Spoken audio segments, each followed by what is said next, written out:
قرآن مجید فرقان حمید کی ایک آیت تلاوت کی ہے۔ اللہ تبارک و تعالی نے اس آیت مبارکہ میں قربانی کا مقصد بیان فرمایا ہے کہ جو قربانی کر رہے ہو کیا یہ صرف گوشت بانٹنے اور کھانے کا نام ہے؟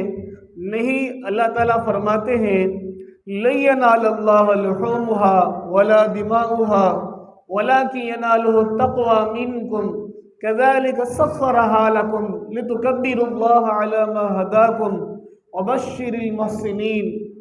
17ویں سپارے میں اللہ نے فرمایا کہ لَن يَنَالَ اللَّهَ لُحُومُهَا، یہ جو تم قربانی کرتے ہو اس قربانی کا خون اور گوشت اللہ تک نہیں پہنچتا۔ یقیناً اللہ کی بات سچی ہے، اللہ فرماتے اس کا خون اور گوشت ہم تک نہیں پہنچتا۔ وَلَكِنْ يَنَالُهُ التَّقْوَى مِنْكُمْ، لیکن تمہارا تقوی، تمہارے پرہیزگاری، تمہاری خالص اللہ کے لیے قربانی کی نیت کا ہونا، فرمایا وَلَكِنْ يَنَالُهُ التَّقْوَى، یہ ہم تک پہنچتا ہے۔ اس لیے شرعی مسئلہ ہے کہ قربانی کے جانور ذبح کر رہے ہو، 7 حصے دار ہو، 7 کی نیت قربانی کرنے کی ہو، کسی ایک کی بھی نیت گوشت کھانے کی قربانی نہیں ہوگی۔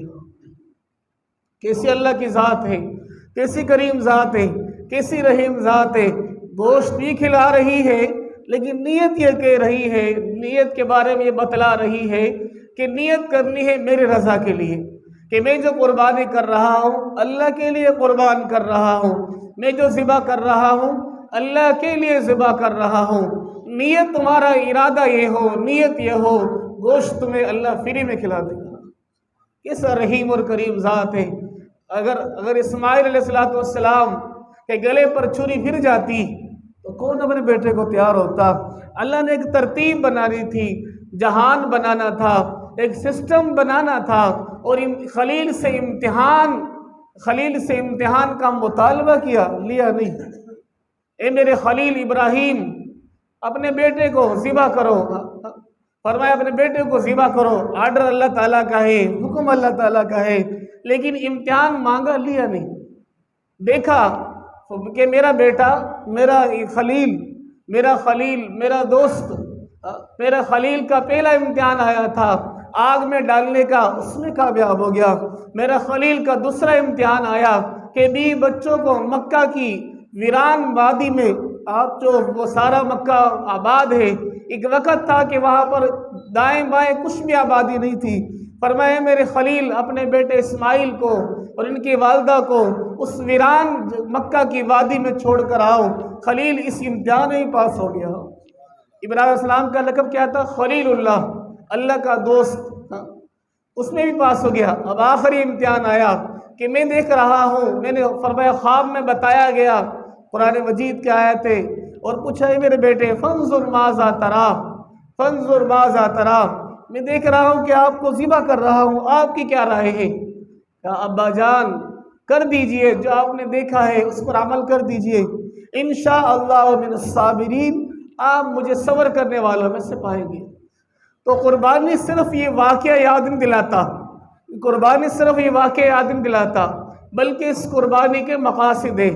یہ قربانی کا واقعہ بتاتا ہے کہ بیٹے ہیں، جو فرزند ہے، جو اولاد ہے، انہیں والدین کی اس طرح اطاعت کرنی چاہیے جس طرح اسماعیل نے اپنے اپنے ابراہیم کی اطاعت کیا۔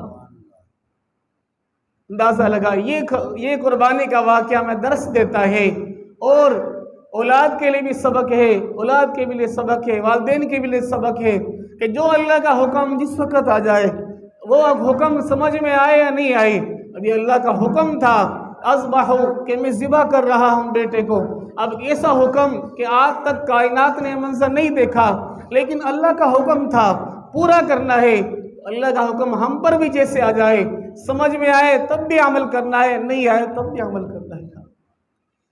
ہم حضور کے غلام ہیں، اتنا غلام یہ رسول میں موت بھی قبول ہے، غلام یہ رسول میں سنت بھی قبول ہے، غلام یہ رسول میں اللہ اس کے رسول کے احکامات بھی قبول ہیں، غلام یہ رسول میں جتنے بھی اللہ تعالیٰ کی قرآن کی آیتیں ہیں، نبی کے فرمان ہیں، جتنے بھی احکامات ہیں، سارے کے سارے قبول ہیں۔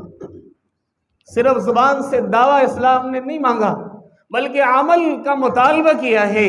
اذان آ جائے نماز کا مطالبہ کیا ہے، رمضان آ جائے روزوں کا مطالبہ کیا ہے، بچہ بالغ ہو جائے نکاح کا مطالبہ کیا ہے، پڑوسی ہے اس کے خیال کا مطالبہ کیا ہے، دوست احباب ہے تعلقات جوڑنے کا مطالبہ کیا ہے، رشتہ دار ہے آپس میں پیار محبت کا سلوک کا مطالبہ کیا ہے، اور عید الاضحیٰ کا دن آ جائے قربانی کا مطالبہ کیا ہے۔ یہ اللہ تعالیٰ کے جتنے بھی احکامات ہیں، قرآن مجید کی آیت ہے ادخلوا فی السلم کافہ، اللہ فرماتے اے مسلمانوں، اے مومنوں، اے حضور پر کلمہ پڑھنے والوں، اے اسلام کا دعویٰ کرنے والوں، ادخلوا فی السلم کافہ، پورے کے پورے دین میں داخل ہو جاؤ۔ دین صرف نماز کا نام نہیں ہے، دین صرف روزہ رکھنے کا نام نہیں ہے، دین صرف سر پر ٹوپی اور جبہ پہننے کا نام نہیں ہے، دین تو سارے کے سارے اسلام پر عمل کرنے کا نام دین ہے۔ ان الدین عند اللہ الاسلام، اللہ کے نزدیک کوئی دین ہے تو اسلام ہے۔ اور فرمایا وَمَن يَبْتَغِ غَيْرَ الْإِسْلَامِ دِينًا فَلَن يُقْبَلَ مِنْهُ، جتنے بھی مذاہب ہیں، جتنے بھی دین ہیں، وہ سارے کے سارے دین اسلام کے سامنے باطل ہے۔ قرآن کا دعویٰ ہے، قرآن نے کہا ہے کہ دین اسلام ہے تو ایک مذہب ہے، جتنے ہی مذاہب ہے قرآن کے سامنے باطل ہے۔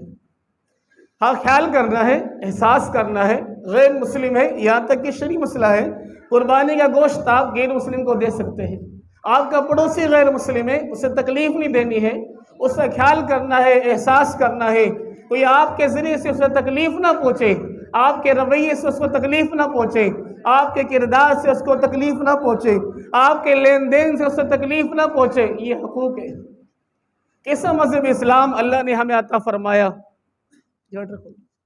کیسا مذہب اسلام اللہ نے ہمیں عطا فرمایا ہے کہ جس مذہب کے اندر اتنا اللہ نے خیال رکھا ہے مسلمان کا نہیں غیر مسلم کا بھی خیال رکھا ہے۔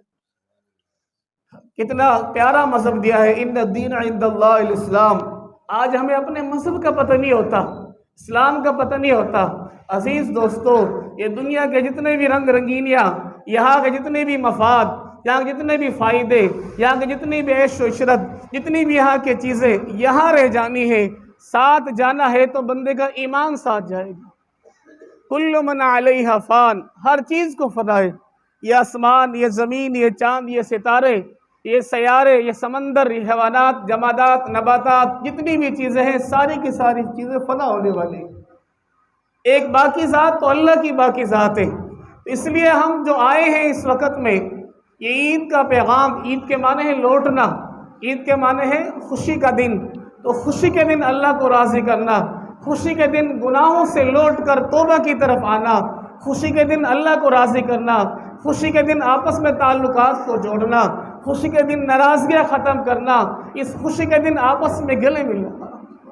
انسان کا کیا پتا میری زندگی کی آخری عید ہو، آپ کی زندگی کی آخری عید ہو، آپ کی یہ عید الاضحیٰ کی قربانی آخری قربانی ہو، آپ کا یہ مہینہ آخری مہینہ ہو، یہ میرا آپ کی زندگی کا آخری سال ہو، کسی کو پتہ نہیں۔ جب پتہ نہیں تو تیاری کر لینی چاہیے۔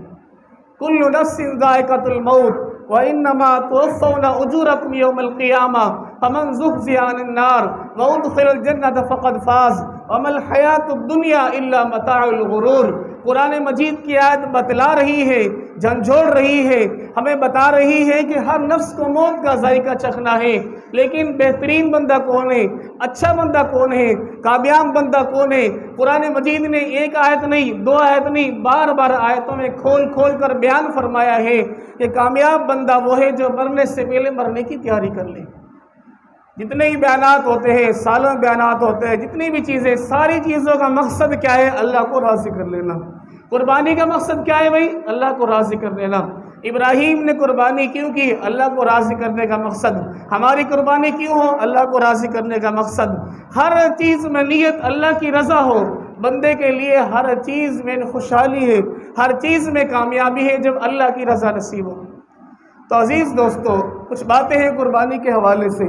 قربانی کے جانور کو ذبح کرنے سے پہلے پانی پلانا مستحب ہے۔ ہم اگر پیاس سے مر جائیں تو کتنا دکھ ہوتا ہے، ہم پیاس کے وقت ہو اور موت قریب ہو تو بندے میں کیا کیفیت گزرے گی۔ اس لیے شرعی مسئلہ ہے کہ قربانی کے جانور کو یعنی ذبح کرنے سے پہلے پانی پلانا مستحب ہے۔ اور اس کے ساتھ ساتھ ایک عمل ہوتا ہے جسے لوگ اس دن کو روزہ کہتے ہیں، حالانکہ وہ روزہ نہیں ہوتا۔ اللہ تبارک و تعالیٰ نے جو عید الاضحیٰ کا دن ہے، عید الفطر کا دن ہے، یہ اللہ کی طرف سے مہمانی کا دن ہے، روزہ رکھنا حرام ہے، خوشی منانا مستحب ہے۔ تو اس دن ایک عمل ہے حضور سے جو ثابت ہے، وہ عمل یہ ہے کہ جس بندے کی قربانی ہو اس کے لیے یہ ہے کہ وہ صبح کو کچھ کھائے پیے نہیں، اس کا نام روزہ نہیں ہے، ایک عمل ہے حضور کا جو حضور سے ثابت ہے، کچھ کھائے پیے نہیں، جیسے اس سے قربانی کا گوشت قربانی ذبح ہو اس گوشت سے وہ کھائے، اس سے وہ یعنی اپنا کھانا شروع کرے۔ تو یہ ایک حضور کا عمل تھا، جو بندہ اس پر عمل کرے گا ثواب ملے گا، عمل نہیں کرے گا تو گنہگار نہیں ہوگا، مستحب عمل ہے، اسے روزے کا نام نہیں دینا چاہیے۔ ایسے عزیز دوستوں، قربانی کا جو گوشت 7 حصے ہوتے ہیں، بعض ساتھی حصہ لیتے ہیں، وہ حصے اندازے سے نہیں کرنے چاہیے بلکہ تولنا چاہیے تاکہ ہر ایک کا حصہ مکمل آ جائے۔ اور ایسے ہی غیر مسلم ہے، پڑوسی ہے، اس کو بھی اول درجہ تو جو مسلمان ہے، جو مسلمان مستحقین ہے، جو مسلمان غریب ہے، اول درجہ تو وہ ہے کہ وہ اس گوشت کے مستحق ہے۔ اس کے بعد پھر کوئی مصلحت ہو تو غیر مسلم کو بھی گوشت قربانی کا دینا جائز ہے۔ اور عزیز دوست، ایسے ہی قربانی کا جو عمل ہے، اس عمل میں اللہ کی رضا ہو، اللہ کی رضا کی نیت ہو، اور اللہ سے دعا کرے اللہ ہم نے اس سال قربانی کی ہے تو بار بار قربانی کی توفیق عطا فرما۔ کسی بندے کی قربانی یعنی بہت سے جو قربانی رہی ہوئی ہے کئی سالوں کی اور واجب تھی تو ادا کرنا لازمی ہے۔ واجب کا مسئلہ کیا ہے؟ آسان سے باتوں میں کہ کوئی بندہ اگر 52.5 تولہ چاندی کی قیمت کا مالک ہو، اس کے اندر وہ پلاٹ بھی آئے گا جو صرف اور صرف بیچنے کی نیت سے رکھا ہو، اس کے اندر وہ سامان بھی آئیں گے جو صرف اور صرف تجارت کے لیے یعنی بیچنے کی نیت سے آپ کے پاس ہو، اس کے اندر وہ سونا اور چاندی جو آپ کے پاس ہے وہ بھی آئے گا، یہ سارا کا سارا ملا کر۔ اور اس کے اندر ایک بات اور، جو ضرورت سے زائد سامان ہے پورے سال استعمال میں نہیں آتا، وہ سارا کا سارا اس میں ملا کر اگر یہ سارا کا سارا 1,81,000 بن جاتے ہیں تو قربانی واجب ہوتی ہے۔ گھر کے 4 فرد ہیں، چاروں کی ملکیت 1,81,000 ہے تو 4 قربانی بنتی ہے، ایک سے گزارا نہیں چلے گا، یہ شریعت کا مسئلہ ہے۔ بعض دفعہ ایسے ہوتا ہے سارے کما رہے ہوتے ہیں اور سارے 1,81,000 قریب ملکیت کے مالک بھی ہوتے ہیں، پھر ایک قربانی کر رہے ہوتے ہیں، تو یاد رکھیں وہ ایک قربانی ایک ہوگی، بقایا جو اس کے مالک تھے ان کی نہیں ہوئی تو قربان وہ گنہگار ہوں گے۔ شرعی مسئلہ ہے، اللہ تعالیٰ نے قربانی کے لیے ایک نصاب دے دیا، وہ نصاب کیا ہے؟ 52.5 تولہ چاندی کی قیمت، جو اس کی قیمت 1,81,000 بن جاتی ہے، اتنی قیمت کا کوئی بھی مالک ہو، بیوی مالک ہے اس پر قربانی واجب ہے، شوہر مالک ہے اس پر قربانی واجب ہے، بیٹا مالک ہے اس پر قربانی واجب ہے، ہاں اور والدین اتنی ملکیت کے مالک ہیں ان پہ قربانی واجب ہے۔ پھر ایک مسئلہ یہ ہے کہ قرض کا، بعض ساتھی یہ بات کرتے ہیں کہ جس پر قرضہ ہو اس سے قربانی نہیں ہے، جس پر قرضہ ہو اس کی قربانی نہیں ہے۔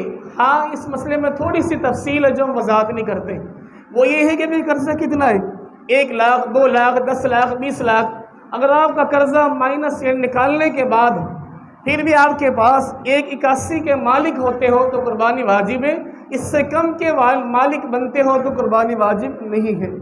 تو صرف یہ کہنا کہ جس پر قرضہ ہو قربانی واجب نہیں ہوتی، یہ کہنا صحیح نہیں ہے، بلکہ اس کے مسئلے میں تفصیل ہے کہ قرضہ دیکھا جائے قرضہ کتنا ہے۔ تو اللہ تعالیٰ عمل کی توفیق عطا فرمائے۔